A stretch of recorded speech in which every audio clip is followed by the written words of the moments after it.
नमस्कार दोस्तों, स्वागत है आप सभी का आपके अपने यूट्यूब चैनल पर। और जैसा कि हमने 10th क्लास का फर्स्ट चैप्टर जो है वो शुरू किया हुआ है एनसीईआरटी में ज्योग्राफी का। और इसके अंतर्गत हम जो फर्स्ट चैप्टर है रिसोर्सेज एंड डेवलपमेंट वो डिस्कस कर रहे हैं। इसके 2 पार्ट हम ऑलरेडी डिस्कस कर चुके हैं। आज हम इसके अंतर्गत डिस्कस करेंगे कंजर्वेशन ऑफ रिसोर्सेज, यानी संसाधनों का संरक्षण कैसे किया जाए। Resources are vital for any developmental activity. भाई संसाधन जो है वो किसी भी विकासात्मक क्रिया के लिए सबसे महत्वपूर्ण माने जाते हैं। But irrational consumption and over utilisation of resources में lead to socio economic and environmental problems. लेकिन कई बार क्या होता है कि संसाधनों का इरेशनल तरीके से यानी कि अनैतिक तरीके से और या तर्कसंगत तरीके से संसाधनों का जो कंजप्शन है, उपभोग है, और जो इनका ओवर यूटिलाइजेशन है, कई बार संसाधनों के जो सामाजिक और आर्थिक नुकसान है या पर्यावरणीय जो समस्याएं हैं, ये समस्याएं खड़ी कर देते हैं। इनसे ये समस्याएं हो जाती हैं। टू ओवरकम दीज प्रॉब्लम्स, इन समस्याओं पर काबू पाने के लिए resource conservation at various levels is important. इसलिए विभिन्न स्तरों पर जो संसाधनों का संरक्षण बहुत ज़रूरी है। This had been the main concern of the leaders and thinkers in the past. और ये जो है हमारे नेताओं के और हमारे जो चिंतक हैं अतीत में, उनकी जो है गंभीर समस्या रही थी, गंभीर चिंतन का विषय रहा था। For example, Gandhi ji was very apt. Gandhi ji ने अपने इस मैटर के अंदर काफ़ी कुछ कहा था, और उन्होंने ये कहा था, अपनी कंसर्न को जाहिर किया था, voicing his concern about resource conservation in these words. Gandhi ji ने बड़े ही सीधे शब्दों में अपने जो संसाधनों के प्रति जो उनकी चिंता थी वो व्यक्त की थी। There is enough for everybody's need and not for anybody's greed. Gandhi ji के शब्दों में यदि हम देखें, गांधी जी ने कहा था कि हमारे यहाँ हर व्यक्ति के लिए पर्याप्त है, लेकिन किसी व्यक्ति के लालच के लिए हमारे पास कुछ नहीं। He placed the greedy and selfish individuals and exploitative nature of modern technology as a root cause for resource depletion at the global level. उसने वैश्विक स्तर पर जो संसाधनों का विनाश हो रहा है, इसके लिए सबसे जो अहम बात बताई, जो अपने चरम बिंदु पर रखा, उसने मानव का जो एक्सप्लोइटिव नेचर है, मानव का जो शोषणात्मक जो व्यवहार है वो, और आधुनिक तकनीक को इसके संसाधन का जो विनाश हो रहा है इसका प्रमुख कारण बताया। He was against mass production. वो नहीं चाहते थे कि संसाधनों का जो है अत्यधिक उत्पादन किया जाए, and wanted to replace it with production by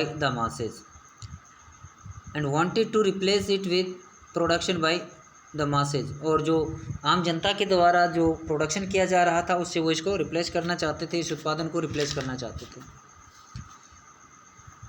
यहाँ पर देखिए एक क्लब ऑफ रोम है, उसने भी एक बड़ा सराहनीय कदम उठाया था। At the international level the club of Rome advocated resource conservation for the first time in a more systematic way in 1968। 1968 के अंदर जो क्लब ऑफ रोम है उसने अंतर्राष्ट्रीय स्तर पर संसाधनों के संरक्षण के लिए पहली बार एक योजनाबद्ध तरीके से, एक सिस्टमेटिक तरीके से कदम उठाया था। सब्सिक्वेंटली परिणाम क्या हुआ? इन 1974 Gandhian philosophy was once again presented by Shamsher in his book Small is Beautiful। एक बार फिर से गांधी जी की जो विचारधारा थी, गांधी जी का जो दर्शन था, एक बार फिर से शमशेर के द्वारा अपनी पुस्तक स्मॉल इज़ ब्यूटीफुल के अंदर प्रेजेंट किया गया, फिर से प्रस्तुत किया गया। उड़ जा रही है।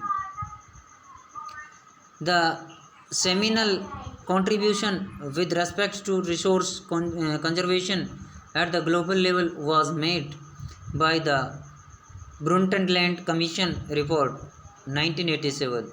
और इसके ऊपर फिर एक सेमिनार के तौर पर एक रिपोर्ट तैयार की गई थी। इसमें काफ़ी योगदान रहा था, जिसके ऊपर की जो संसाधन संरक्षण था उसके ऊपर वैश्विक स्तर पर एक जो ब्रुटेन लैंड कमीशन था उसकी रिपोर्ट आई थी 1987 के अंदर।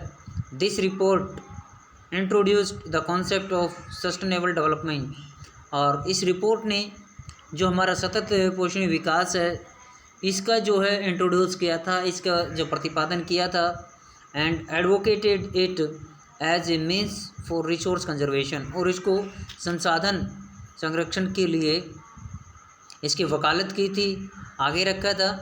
विच was subsequently published in a book entitled our common future, जिसके ऊपर की एक पुस्तक लिखी गई थी जिसका शीर्षक था आवर कॉमन फ्यूचर। उसके अंदर इस ये जो विचारधारा थे सस्टेनेबल डेवलपमेंट था, इसको जो पब्लिश किया गया था। Another significant contribution was made at the earth summit at Rio de Janeiro Brazil in 1992, और दूसरा इसके जो लिए जो महत्वपूर्ण कदम उठाया गया लोगों ने, जो विभिन्न राष्ट्रों ने जो सहयोग दिया, वो जो ब्राज़ील का शहर था रियो डी जेनेरो 1992 के अंदर, वहाँ पर जो सम्मेलन हुआ उसके अंदर भी लोगों ने अपने बढ़ चढ़ करके पार्टिसिपेट किया था। तो देखिए ये विभिन्न प्रकार के जो संसाधन हमारे, इन संसाधनों का किस प्रकार से वैश्विक स्तर पर जो बोलबाला रहा, कि वैश्विक स्तर पर जो समस्याएं थी वो सभी के द्वारा फील की गई, और समय समय पर इनसे जो निजात पाने के लिए लोगों के द्वारा और विभिन्न राष्ट्र अध्यक्षों के द्वारा समय समय पर सेमिनार और संगोष्ठियाँ की गई थी। तो इसी संदर्भ में हम आगे देखते हैं लैंड रिसोर्सेज, जो हमारा भूमि संसाधन है उसको देखते हैं। वी लिव ऑन लैंड, हम इस धरातल पर रहते हैं। We perform our economic activities on land, हम सभी प्रकार की अपनी जो गतिविधियां हैं वो इस धरती पर करते हैं। And we use it in different ways, और इस धरातल का हम विभिन्न तरीके से इस्तेमाल करते हैं, अपने अलग अलग उद्देश्यों के लिए इसका इस्तेमाल करते हैं। दस land is a natural resource of utmost importance, इस प्रकार से देखा जाए तो जो पृथ्वी है, जो हमारी भूमि है, वो एक महत्वपूर्ण प्राकृतिक संसाधन है जिसकी इम्पोर्टेंस का हम बयां नहीं कर सकते। सबसे महत्वपूर्ण जो संसाधन है वो भूमि है। It supports natural vegetation, wild life, human life, economic activities, transport and communication systems. देखिए जितनी भी क्रियाएं होती हैं, प्राथमिक हो, द्वितीयक हो, तृतीयक हो, सभी की सभी जो क्रियाएं हैं वो किसी न किसी रूप में हमारे इस लैंड से, इस भूमि से जुड़ी हुई हैं। चाहे वो आर्थिक क्रिया हो या वेजिटेशन वनस्पति की हो, जंगली जीव जंतुओं की बात हो या मानव जीवन की बात हो, सभी किसी न किसी प्रकार से इस धरती से जुड़ी हुई हैं, इस पर भूमि से जुड़ी हुई हैं। However land is an asset of finite, लेकिन जो भूमि हमारी जो एक धरोहर है वो एक फिनिट है, एक निश्चित है, इसको घटाया या बढ़ाया नहीं जा सकता है। मैग्नीट्यूड, इसका जो मैग्नीट्यूड है, इसकी जो वॉल्यूम है, इसकी जो मात्रा है वो लगभग एक जैसी है। Therefore it is important to use the available land for various purposes with careful planning, इसलिए ये महत्वपूर्ण हो जाता है कि हमारे पास जो उपलब्ध भूमि है उसका जो हम अलग अलग उद्देश्यों के लिए इस्तेमाल कर रहे हैं वो बड़ा सावधानीपूर्वक किया जाना चाहिए। India has land under a variety of relief features, अब भारत के पास जो भूमि है उसमें तरह तरह की हमें स्थलाकृतियाँ देखने को मिलती हैं। नेमली माउंटेन्स, यहाँ पर आपको पर्वत मिलते हैं, प्लेटूज, पठार देखने को मिलते हैं, प्लेन्स, मैदान यहाँ पर मिलते हैं, एंड आइलैंड्स, और यहाँ पर द्वीप समूह भी देखने को मिलते हैं। About 43% of the land area is plain, हमारे भारत का जो धरातलीय क्षेत्र है लगभग उसका 43% जो है वो मैदान हैं। Which provides facilities for agriculture and industry, जहाँ पर हमें उद्योगों के लिए और कृषि के लिए विशाल मैदान उपलब्ध हैं। माउंटेन्स अकाउंट फॉर 30%, हमारे यहाँ पर पर्वत जो हैं वो लगभग 30% भूमि को घेरे हुए हैं of the total surface area of the country. यदि हम हमारे देश का टोटल क्षेत्रफल देखें, टोटल हमारे देश की भूमि देखें तो उसके 30% पर हमारे यहाँ पर पर्वत पाए जाते हैं। And ensure perennial flow of some rivers, और यहाँ पर कुछ 12 मासी नदियों का ये ओरिजिन है, स्रोत हैं। उसी प्रकार से देखा जाए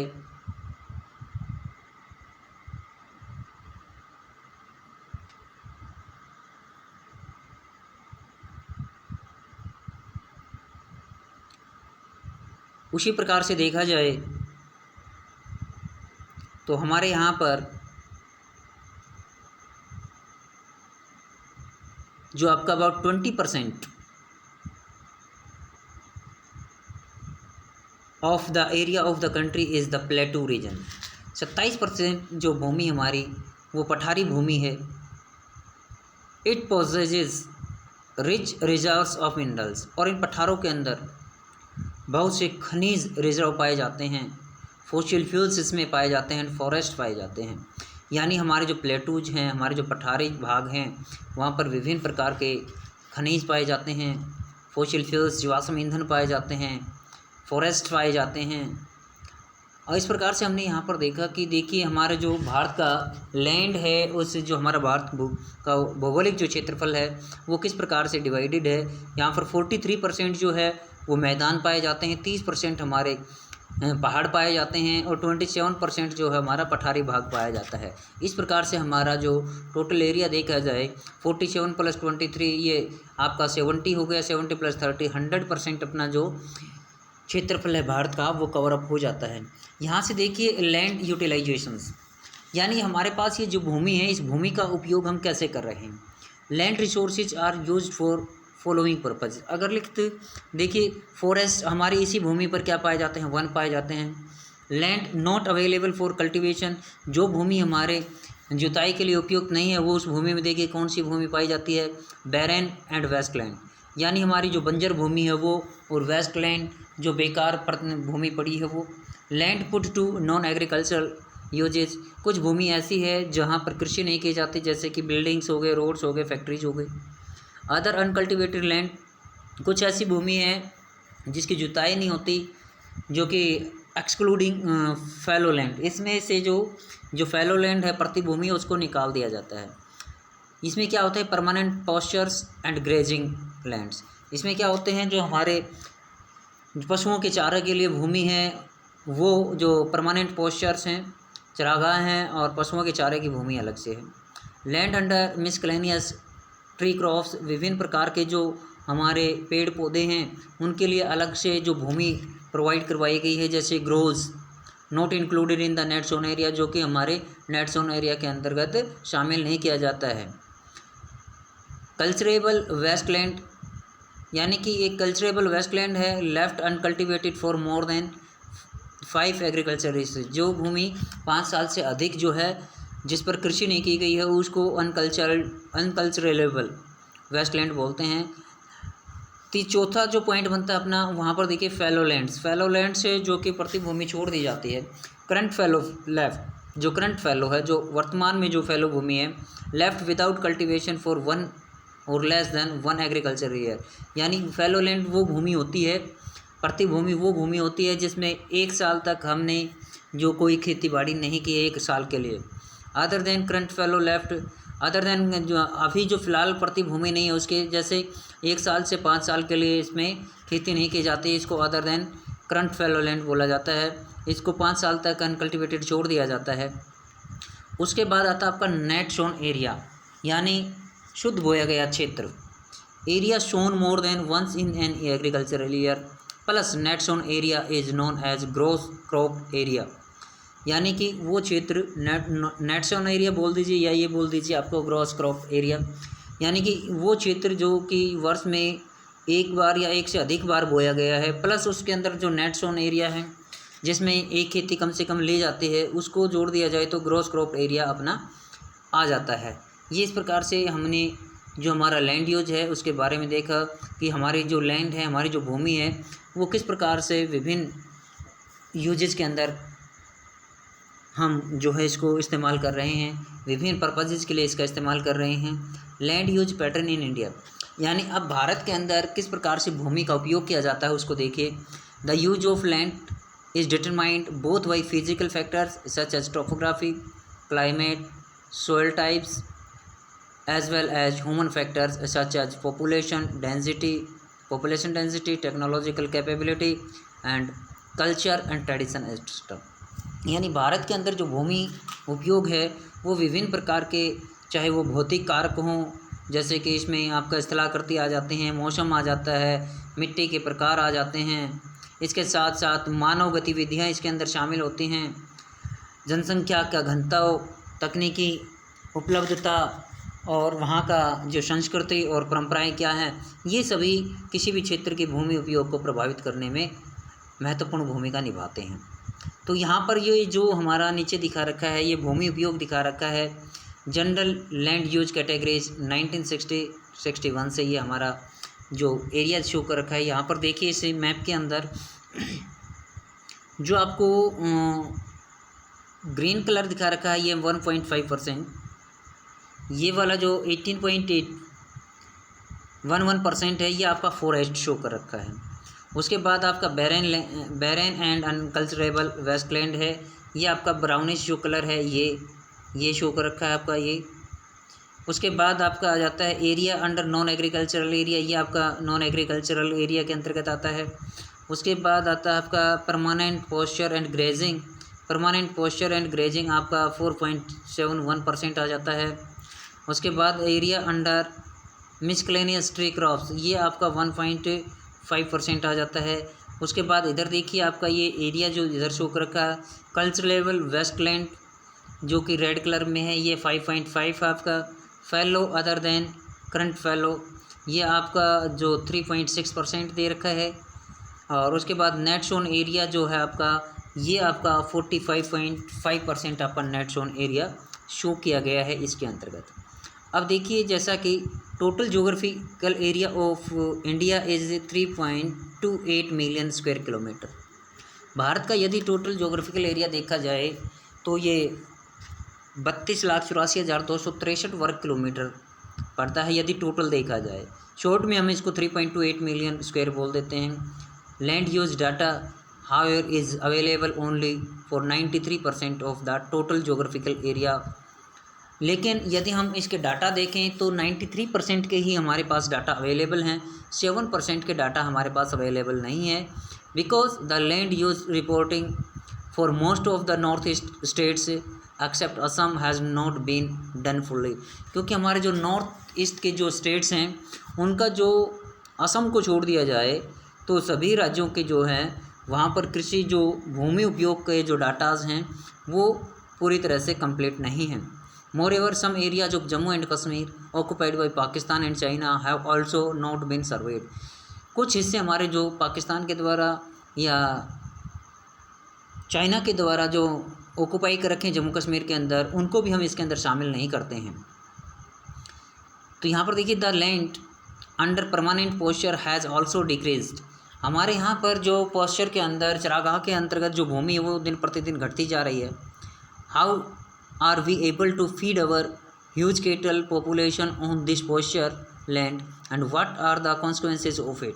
कहता है कि हम अपने इतने अधिक जो हमारे पशुओं की संख्या है उसको इतने छोटे भूभागों पर किस प्रकार से उनके चारे की उपलब्धता कर पाएंगे और उसके क्या परिणाम होंगे। Most of the other than the current fallow lands are either of poor quality और the cost of cultivation of such lands is very high. देखिए हमारी जो करंट फैलो भूमि है यानी हमारी जो वर्तमान प्रतिभूमि है, उसके अलावा जो हमारी अन्य भूमि बच जाती हैं वो या तो उसकी क्वालिटी जो है वो बहुत ही कमज़ोर है यानी उत्पादन क्षमता बहुत ही कमज़ोर है, या उसको जब जुताई करते हैं तो उसके ऊपर हमें बहुत अधिक पैसा खर्च करना पड़ता है, यहाँ पर एक्सपेंडिचर जो है काफ़ी आता है। Hence these lands are cultivated once और twice in about 2 to 3 years. इसलिए इन क्षेत्रों की जुताई जो है 2 या 3 साल में एक बार कर ली जाती है। If these are included in the net sown area, यदि इनको भी हम नेट सोन एरिया के शुद्ध बोए गए क्षेत्र के अंदर शामिल कर लेते हैं, then the percentage of net sown area in India comes to about 50%। तब हमारा जाकर के नेट सोन एरिया का जो डाटा है वो 54% के आसपास आता है, जो कि टोटल रिपोर्टिंग एरियाज़ हैं उसके अनुसार। यदि हम ये 2-3 साल में जहाँ पर खेती ली जाती है उसको भी यदि ऐड कर लेते तब आता है। अदरवाइज़ हमारा जो नेट सोन एरिया का डाटा है वो आता है आपका 45.5%। The pattern of net sown area varies greatly from one state to another. फिर ये देखा जाए कि नेट सोन एरिया का यदि हम क्षेत्र देखें तो ये भी अलग अलग राज्यों का अलग अलग है। It is over 80% of the total area in Punjab and Haryana, and less than 10% in Arunachal Pradesh, Mizoram, Manipur and Andaman Nicobar Islands. देखिए जहाँ पंजाब, हरियाणा, उत्तर प्रदेश के अंदर नेट जोन एरिया का परसेंटेज 80% से भी ऊपर जाता है, वहीं अरुणाचल प्रदेश, असम, मिजोरम और आपका जो मणिपुर है, अंडमान निकोबार है, वहाँ पर ये आंकड़ा 10% से भी कम रह जाता है। रीज़न क्या है? देखिए फॉरेस्ट एरियाज़, यहीं पर हम अगर फॉरेस्ट का जिक्र करें तो forest areas in the country is far lower than the desired 33% of the total geographical area of that country. यानी किसी भी देश का जो टोटल जोग्राफिकल एरिया होता है उसके 1/3 पार्ट पर वन होने चाहिए। यदि इस बात को देखें तो भारत का जो वन क्षेत्रफल है वो काफ़ी नीचे हैं, जो कि लगभग 20% के आसपास है।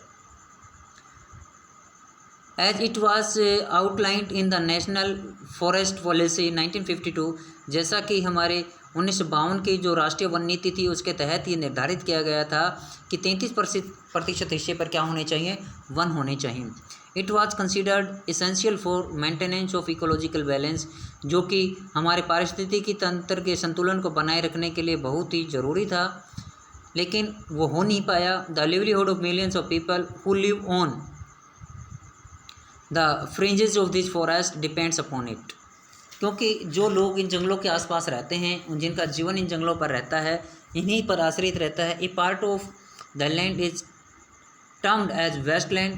यहीं पर एक ऐसी भूमि को, प्रति भूमि को या बेकार भूमि घोषित कर दिया जाता है, and land put to other non agriculture uses, और इस ऐसी भूमि जो कि अन्य कृषि गैर कृषि प्रयोगों के आधार आती है, अंतर्गत आती है। तो waste land includes rocky. Waste land के अंदर कौन कौन सी चीज़ें शामिल होती है? हमारे पठारी भाग, चट्टानीय भाग, एरिड एरियाज, शुष्क प्रदेश एंड डेजर्ट, मरुस्थलीय areas, and land put to other non agriculture uses, और वो भूमि जो गैर कृषि कार्यों के अंतर्गत शामिल की जाती है, जैसे settlements, roads, railways, industries etcetera. यानी जहाँ पर सड़कें बनी हुई हैं, बस्तियाँ बनी हुई हैं, या रेलवे का विस्तार है, उद्योग लगे हुए हैं, ये भूमि जो हमारे वेस्ट लैंड के अंदर काउंट की जाती हैं। Continuous use of land over a long period of time without taking appropriate measures to conserve and manage it. देखिए लगातार यदि हम भूमि का इस्तेमाल करते रहते हैं लंबे समय तक, और उसके जो रख रखाव की तरफ अच्छी प्रकार से ध्यान नहीं देते हैं, तो इससे क्या होगा? It has resulted in land degradation. इससे भूमि अपरदन होता है, भूमि का ह्रास हो जाता है। This in turn has serious repercussions on society and environment. इसका जो हमारे समाज और हमारा जो पर्यावरण है, इस पर इसके जो है बुरे प्रभाव पड़ते हैं। तो आज हमने भूमि के विभिन्न यूजेस के बारे में जाना है। नेक्स्ट वीडियो में हम डिस्कस करेंगे land degradation and conservation measures, यानी भूमि का जो अपरदन है या भूमि का जो अक्षय है, अपक्षय, वो किस प्रकार से होता है और इसको हम किस प्रकार से कंजर्व कर सकते हैं, इसको किस प्रकार से संरक्षित कर सकते हैं, वो हम डिस्कस करेंगे नेक्स्ट वीडियो के अंदर। Thank you, have a nice day.